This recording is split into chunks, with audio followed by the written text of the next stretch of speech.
할렐루야. 우리 옆정도와 함께 화목하며 살아갑시다 인사 나눕니다. 성도 여러분, 점점 사랑이 식어지고 악해져가는 세상 속에서도 예수님의 사랑으로 우리 가족과 이웃들에게 화평하며 살아가므로 하나님 주신 은총과 평안이 여러분 삶 속에 충만하기를 주님의 이름으로 축원합니다. 어느 마을에 어떤 어린 나이로 시집온 며느리가 있었습니다. 하루는 시어머니가 솥에 밥을 안치고 나서 며느리에게 밥에 불 떼는 것을 좀 보라고 하고 급한 일이 있어서 나갔습니다. 며느리는 시어머니 말에 따라서 아궁이에서 열심히 불을 뗐습니다. 그런데 떼다 보니까 무슨 냄새가 나는 거예요. 그래서 밥솥을 열어보니까 밥솥에 밥이 쬐까맣게 타고 있었습니다. 너무나 놀라서 주저앉았습니다. 식구들의 소중한 한 끼를 망쳐버린 것이 너무나 죄스러워서 그냥 울고만 있었습니다. 그때 바로 시어머니가 들어와서 보니까 며느리가 부엌에 주저앉아서 우는 것을 보고 물었습니다. 얘 무슨 일이 있느냐? 며느리는 아무 말도 못하고 손을 솥을 가리키면서 엉엉 울었습니다. 그래서 시어머니가 솥 뚜껑을 들어보니까 이미 밥은 새까맣게 타 있었습니다. 시어머니는 며느리를 등을 두드리면서 이렇게 말했습니다. 괜찮다. 얘야 괜찮다. 내가 늙어서 눈이 어두워서 밥물을 잘 봐야 되는데 물을 쫓겨 넘어갔다. 미안하구나. 괜찮다. 하고 등을 두들겨줬습니다. 이렇게 울고 등 두들겨주는 모습을 아들이 와서 봤어요. 그러면서 이 아들이 와서 얘기했습니다. 어머니, 제가 잘못입니다. 제가 오늘 아침 피곤해서 물을 잔뜩 길어와야 되는데 조금만 길어와서 보니까 이렇게 됐군요. 제가 잘못을 했습니다. 이렇게 말했을 때에 시아버지가 들어왔습니다. 와서 보니까 며느리는 부엌에 앉아서 울고 있고 자기 부인과 아들은 서로 자기가 잘못했다고 서로 얘기하고 있는 거예요. 그래서 무슨 일이냐고 물었습니다. 도대체 무슨 일인데 이 부엌에서 울고 있느냐. 자취지종을 다 듣고 난 뒤에 시아버지가 말했습니다. 너희들 잘못이 아니다. 다 내 잘못이다. 내가 요즘에 기운이 딸려서 장작을 패는데 좀 잘게 쪼개야 되는데 미련하게 두껍게 패가지고 화력이 너무 좋아서 이 밭이 탄 것이니 전부 내 탓이자. 자, 다시 밥을 해먹자 하고 끝냈다는 겁니다. 한 가정의 평화와 행복, 무엇으로 이루어지는 것일까? 이 이야기를 통해서 잘 알려주고 있지요.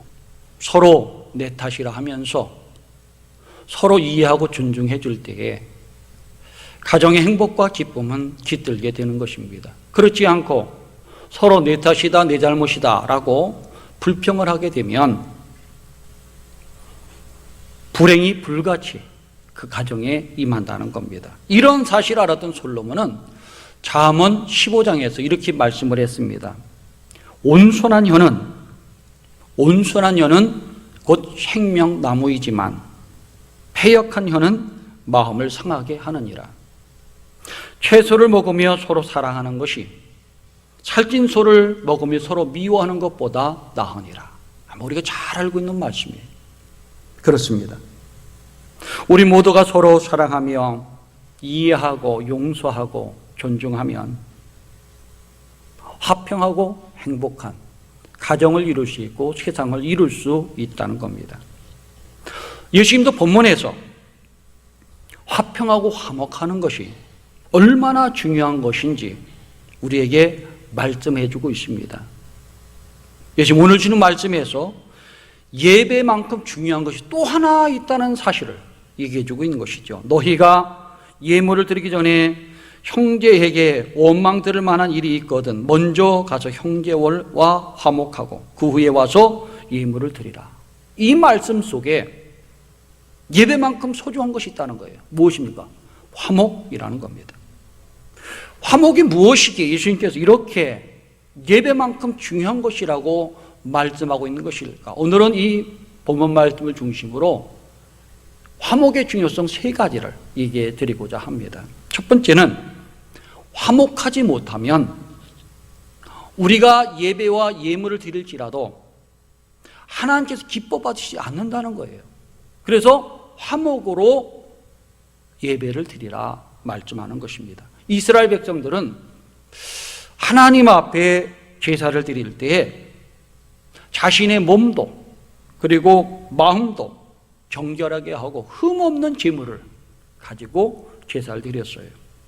이렇게 흠없는 마음과 몸으로 그리고 제물로 예배를 드릴 때 하나님께 그 예물을 기뻐 받으시고 그에게 죄도 용서하시고 또 필요한 기도와 모든 걸 응답하시고 우리에게 복을 내려 주셨습니다. 그렇기 때문에 예배하는 자들의 기본의 자세는 몸과 마음을 거룩하게 흠없게 하는 거예요. 이것이 너무나 소중해서 신명기 6장 6절 말씀을 가지고 쉐마라 정해서 이것을 밤낮 암송하고 그 말씀 따라 예배드리고 자녀를 가르치면서 예배의 심정을 썼습니다. 그렇기 때문에 믿음의 사람들은 예나 오늘이나 할 것 없이 하나님 앞에 예배드릴 때는 마음을 다하고 정성을 다하고 뜻을 다하고 힘을 다하여 정결하게 예배드릴 줄 아는 마음을 가지고 있어야 됩니다. 그런데 하나님 앞에 예배 드리러 갔다가 원망 들을 만한 일이 생겼을 때의 문제입니다. 기억 못하면 예배 드려도 되잖아요. 그런데 기억이 났어요. 기억이 났을 때에 어떻게 해야 되는가에 대한 문제예요. 예수님은 본문 23절, 24절에 이렇게 말씀을 했죠. 그러므로 예물을 제단에 드리다가 거기서 네 형제에게 원망 들을 만한 일이 있는 것이 생각나거든 예물을 제단 앞에 두고 먼저 가서 형제와 화목하고 그 후에 와서 예물을 드리라. 예수님께서 이렇게 말씀하신 것은 예배 드려야 될 사람이 선행해야 될 것이 있다는 거예요. 그 선행해야 될 것이 뭘까요? 화목하라는 거예요. 가족 식구와도 화목하고 형제들 간에도 화목하고 이웃과도 화목해야 하나님께서 기뻐 받으시는 제사가 된다는 겁니다. 그렇다면 하나님 앞에 나아가는 사람 무엇을 어떻게 하면서 나가야 될 것일까? 이웃을 사랑하라는 거예요. 이해하고 용서하는 마음으로 하나님 앞에 오라는 얘기입니다. 예수님은 이웃사랑과 용서에 대해서 이렇게 말씀했습니다. 첫째 계명에 대해서는 율법과 온 손자의 첫째 계명은 뭡니까? 마음을 다하고 목숨을 다하고 뜻을 다하여 주 너희 하나님을 사랑하라는 거예요. 둘째는 이것이니 네 이웃을 네 몸과 같이 사랑하라 말씀하신 겁니다. 그렇습니다. 예배 다음에 중요한 것은 이웃사랑이에요. 그리고 형제의 죄와 허물을 얼마나 용서할까 하고 베드로가 물었을 때에 예수님이 이렇게 대답했습니다. 70번씩 7번이라도 하라. 그러니까 우리가 예수님 말씀을 들으면 이웃사랑은 반드시 해야 된다는 거예요. 그리고 용서 허물 덮어주는 것도 70번씩 7번 정도 할 정도로 많이 용서하며 살라는 것이죠. 이렇게 이웃을 사랑하고 서로의 허물을 덮어주고 용서하며 살아가는 것이 하나님 자녀들의 모습이고 하나님 나라 이뤄내기 때문에 그렇게 살라고 말씀하신 것입니다. 서로 사랑하고 용서하고 허물을 덮어줄 때에 하나님의 사랑도 받고 이웃 사람들의 칭찬도 받을 수가 있습니다. 예수님께서 마태복음 25장 40절과 45절에 이렇게 말씀하셨죠. 이 작은 자 하나에게 한 것이 곧 내게 한 것이고 이 작은 자 하나에게 하지 않은 것이 곧 내게 하지 않은 것이다. 예수님은 작은 자 하나와 동일시하고 있어요. 우리는 별거 생각 안 하는데 그러면 형제는 생각 안 할까요?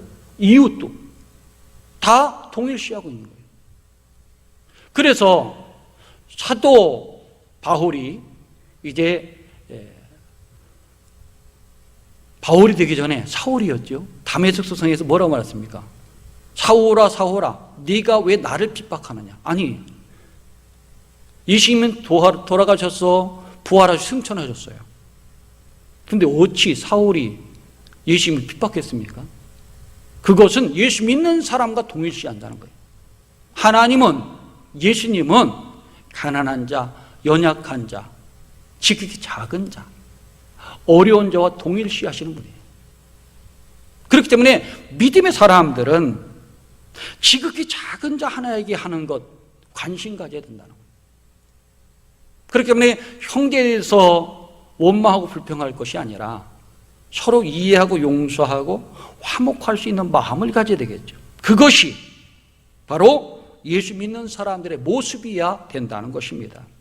믿는 사람들은 평소에도 이웃을 사랑하며 살아야 하지만 하나님 앞에 나올 때에는 더욱더 이런 것들을 생각해보고 죄 없는 모습으로 나와야 된다는 겁니다. 하나님께서는 온전한 마음을 원하십니다. 회개하고 깨끗하고 정결해진 마음으로 예배드린 자를 기뻐하십니다. 온 우주 만물의 창조주시오 세상을 주관하신 하나님께서 무엇이 부족해서 우리 예물을 탐내시겠습니까? 그것이 귀해서 그런 거 아니에요. 우리의 마음이 귀해서 우리들로 하여금 예물을 드리기 전에 먼저 선행해야 될 것, 형제 사랑하고 이웃 사랑하고 와라. 그러면 내가 너의 모든 일을 용서하시고 너의 예물을 기뻐 받으시며 너의 소원을 이루어 줄 것이다 말씀하고 있습니다. 그렇기 때문에 믿음의 사람들은 예배 드리기 전에 나 자신을 훑어봐야 돼요.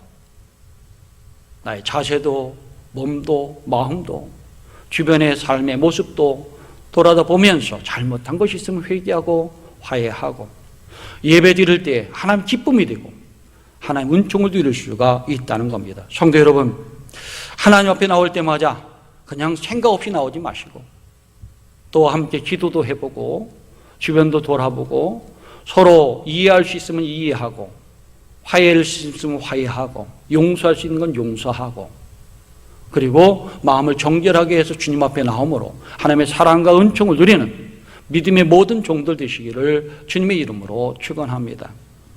두 번째는 화목하지 못하면 서로 불행하게 되고 하나님 심판받기 때문에 화목하라고 이렇게 말씀하신 겁니다.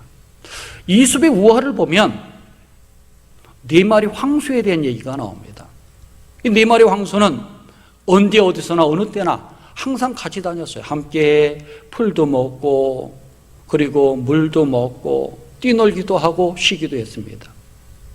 그래서 이 네 마리의 상소가 힘을 합치고 설 하나 됐을 때는 그 어떤 것도 막아낼 수 있는 힘과 능력이 있었어요. 근데 이것을 호신탐탐 노리는 사자가 있었습니다. 몇 번 시도를 해봤죠. 근데 도저히 네 명이 힘을 합치니까 안 되겠어요. 꽤 많은 사자가 생각을 했습니다. 어떻게 하면 저것들을 다 잡아먹을 수 있을까 생각하고 있는데 마침 한 마리가 뒤에 떨어져서 풀을 뜯고 있어요. 옆에 다가에 갔습니다. 그래서 얘기를 합니다. 야, 쟤 세 마리가 너를 비난하는 걸 내가 들었다. 봐라, 너 찾지 않느냐? 봐라, 너 무시하고 있다. 이렇게 따라다니면서 얘기하는 거예요. 또 다음 한 마리가 떨어지면 또 그 얘기하고 계속해서 매일같이 다니면서 그 네 마리에서 이간질을 했습니다. 시간이 지났어요. 함께 네 마리가 몰려다니던 이 네 마리 황소가 각기 떨어져서 먹기 시작했습니다. 왜? 서로 의심하는 거죠.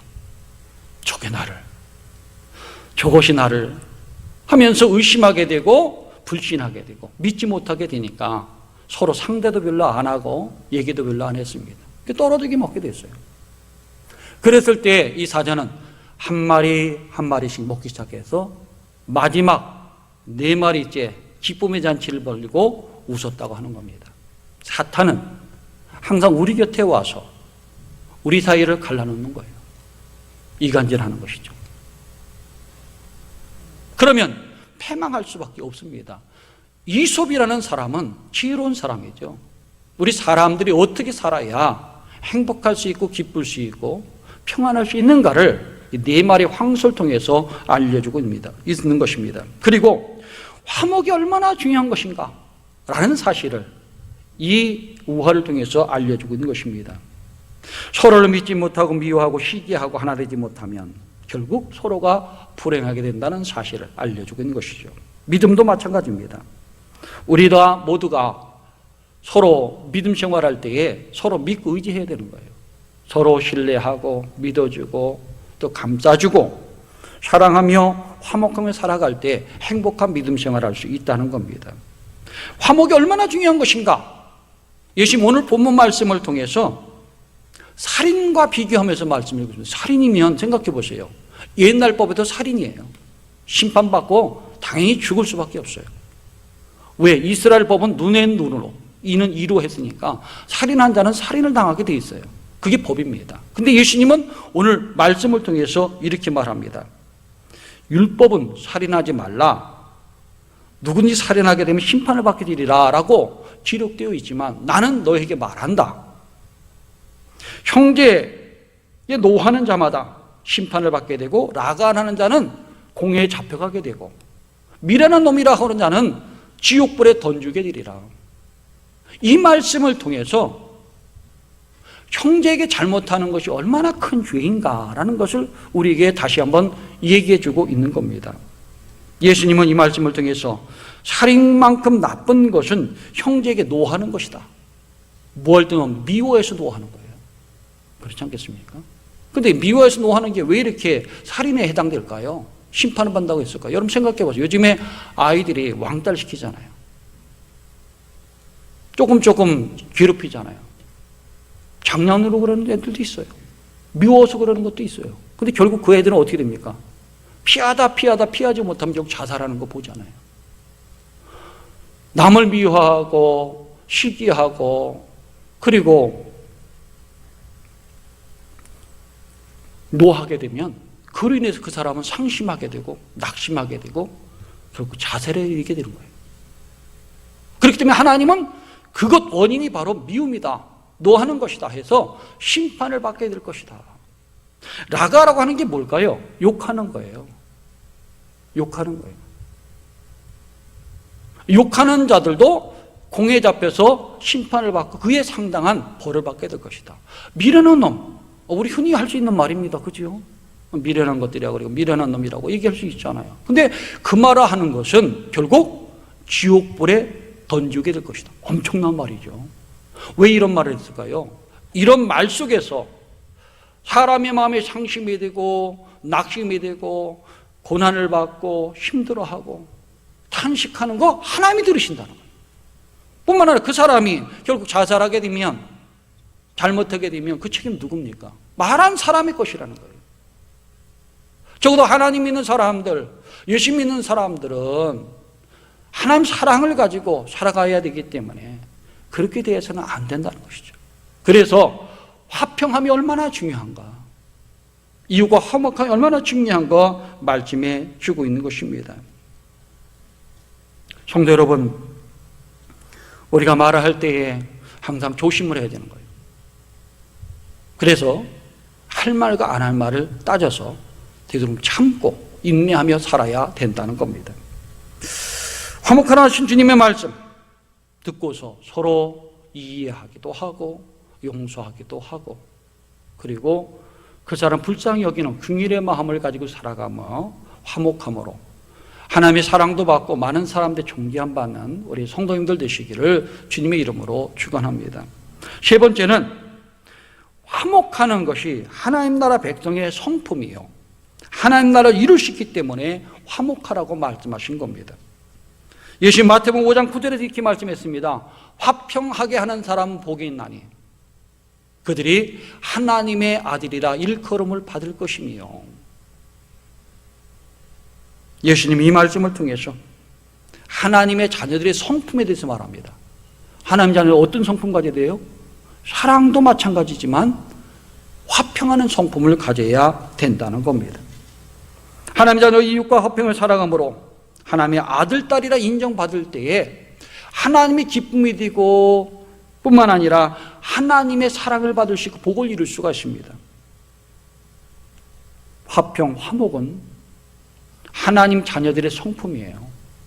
여러분들 하나님 자녀고 하나님 백성이라 한다면 이 화평의 성품, 화목의 성품을 가져야 됩니다. 뿐만 아니라 하나님 나라 이루어간다. 아주 중요한 요소예요.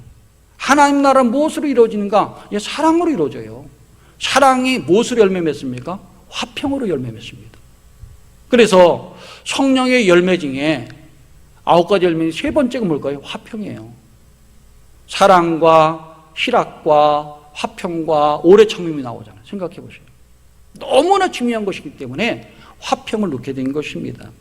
예수님은 하나님 나라 가까이 왔다 말씀을 전하시면서 하나님 나라를 위해서 일하면서 평생을 사셨습니다. 가난한 자와 부자가 하나 되는 세상, 의인과 죄인이 함께 앉아서 먹고 얘기할 수 있는 세상, 건강한 자와 아픈 자가 함께 자리에 앉는 세상, 주인과 종이 하나 되어서 형제여 자매하는 세상, 예수님이 이루셨습니다. 유대인들은 절대 그렇게 안 했어요. 유대교는. 그러나 예수님이 말씀하신 하나님의 나라를 세운 기독교는 그렇게 했다는 거예요. 유대인들과 사마리아인들이 한 자리에 앉아서 예배를 드렸고, 유대인들과 헬라인들과 이방인들이 함께 예배를 드렸습니다. 초대 공동체는 이런 모습이었어요. 이게 사랑과 화평의 모습이거든요. 이 모습을 오늘 가지고 있어야 된다는 겁니다. 이것을 잊어버리면 안 되는 거예요. 그런데 이것을 잊어버린 사람들이 있죠. 오늘날 교회가 그걸 잊어버렸어요. 교인들이 잊어버리고 가고 있습니다. 안타까운 모습이죠. 그래서 오늘 교회 연합주일입니다. 연합주일을 맞이해서 교회들은 서로 하나가 되고 화합할 수 있는, 지금까지 분열됐지만 하나하나 합해져 가서 우리나라 교회를 세우는 교회가 되어야 될 것이고, 믿음의 종들도 마찬가지입니다. 서로 화목함으로, 하나됨으로 서로 하나 되어서 하나님 나라를 이루어가는 믿음의 종들이 되어야 될 줄 믿습니다. 예수님은 이렇게 왜 화평하게 살라고 말씀하셨을까요? 바로 이것이 하나님 기쁨과 평화를 주기 때문에 그래요. 하나님 나라는 함께 이룰 때 모두가 행복할 수 있어요. 모두 즐거울 수 있어요. 기쁠 수 있어요. 그것이 하나님 나라입니다. 그래서 하나님 나라에 대해서 신경을 쓴 것이고 화평하라고 말씀하신 것입니다. 바울은 로마서 14장 17절 18절에서 이 하나님 나라는 어떤 나라인지 이렇게 얘기를 조직적으로 말했습니다.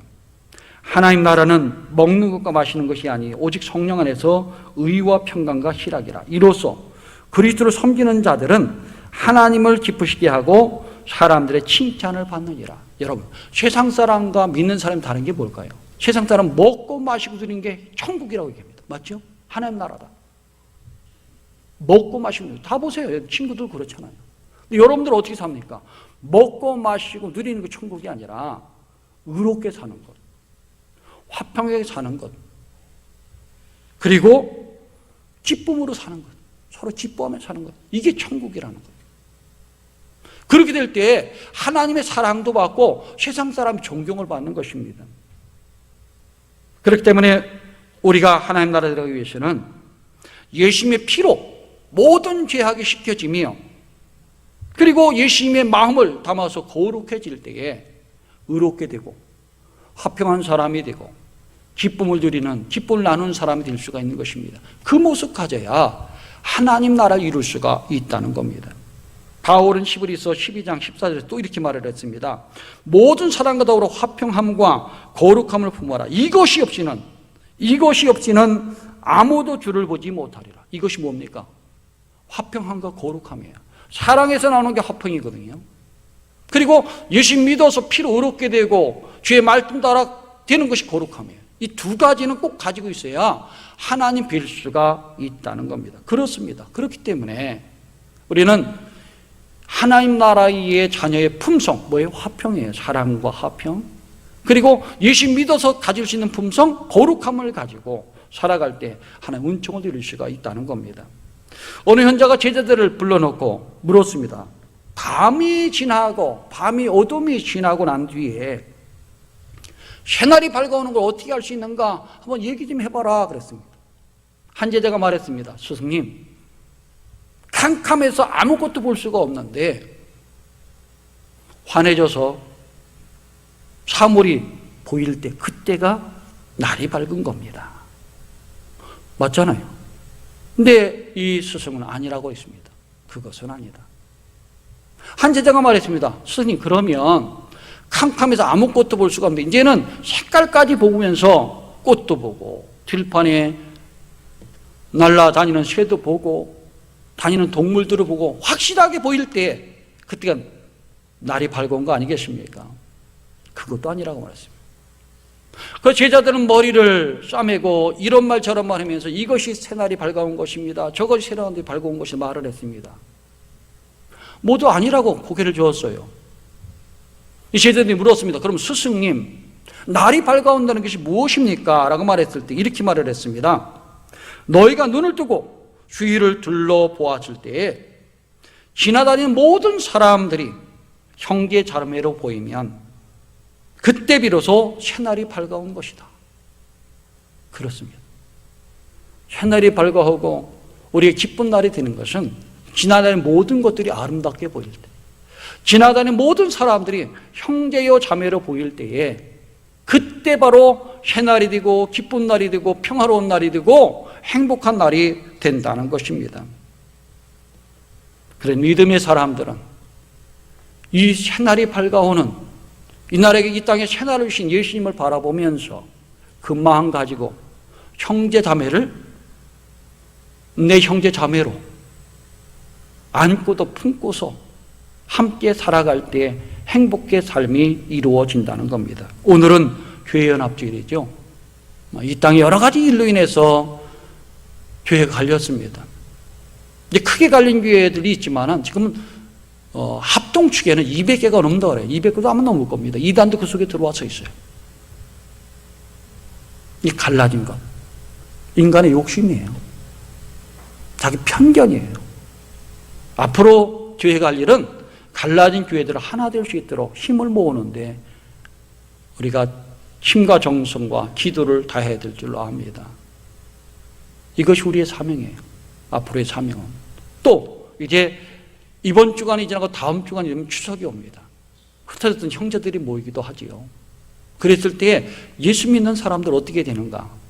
바로 화목하라 하는 말씀, 화평하라는 말씀을 꼭 기억해야 돼요.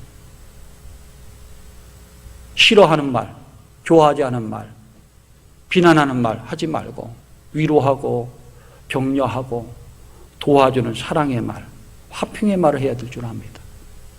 우리 한 사람 한 사람이 서로 섬기고 이렇게 좋은 말을 할 때 우리 가족들이 나를 통해서 하나가 될 수 있어요. 그럴 때 역시 예수 믿는 사람들은 다르다. 이런 얘기를 들을 때 하나님께 영광이 되고 많은 사람이 기쁨이 되는 겁니다. 추석을 맞이하면서 화목하라는 말씀, 교회 연합주를 맞으면서 화목해야 될 우리 교회 모습을 생각하면서 살아가므로 하나님의 사랑도 받고 많은 사람들의 또 은총도 받는 믿음의 종들이 되시기를 주님의 이름으로 축원합니다. 기도드리겠습니다. 하나님 아버지 감사드립니다. 부족한 저희들에게 이전에서 또한 가정에서 예배드리게 하시고 하나님 말씀 들으며 화목의 중요성에 대해서 배울 수 있도록 인도하심을 감사드립니다. 이 말씀에 따라서 화목한 마음을 가지고 살게 하시고 예수님 믿고 그 말씀 따라 살아감으로 거룩함을 가지고 살아감으로 하나님 전전의 기쁨으로 또한 상을 받고 칭찬받는 믿음의 종들 되게 하시며 세상 모든 사람 칭찬을 받는 믿음의 종들 되게 하여 주시고 하나님 나라 이루어갈 수 있는 귀한 행복한 터전 이룰 수 있도록 인도하여 주옵소서. 예수 이름 받들어 감사하며 기도드리옵나이다. 아멘.